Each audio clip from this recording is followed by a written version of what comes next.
when we're thinking about relative motion at the pelvis and orientation. Relative motion, so both sides of our pelvis need to be able to access internal and external rotation. That's how we get that reciprocal motion at the pelvis that we need for walking and standard gait. But sometimes we might find that we're stuck in one position or the other. We need both to be able to internally rotate and externally rotate. It's like a game of catch. What one is doing, the other opposite is doing. So if I'm internally rotating on my right, I'm externally rotating on my left, and vice versa, and we keep switching back and forth. But if we're kind of more stuck in more of an internally rotated position on the right side and externally rotated position on the left, we essentially need to teach our left side to access internal rotation so that we can then better access more external rotation again.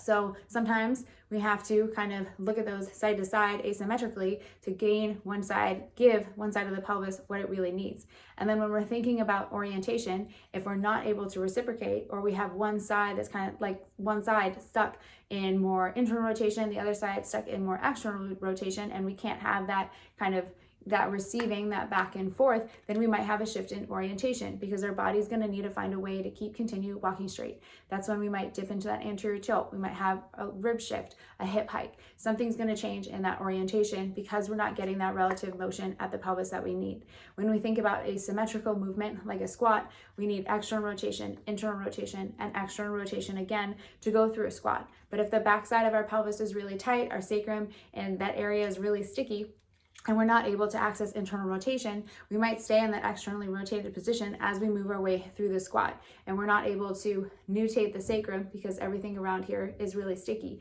So we stay in that externally rotated position and we're not accessing the nutation and internal rotation we need at mid-range. So then we might see a shift in orientation. That's when you might butt wink, kind of go into that more posterior tilt. You go into more of a hingy squat, anterior tilt, maybe you hip shift or kind of shift around side to side. You're just essentially finding a way to kind of move up and down in your squat, and that's when we have that shift in orientation. So when we think about relative motion at the pelvis, we're thinking about side to side, being able to access that internal and external rotation, and basically each side doing the opposite of the other.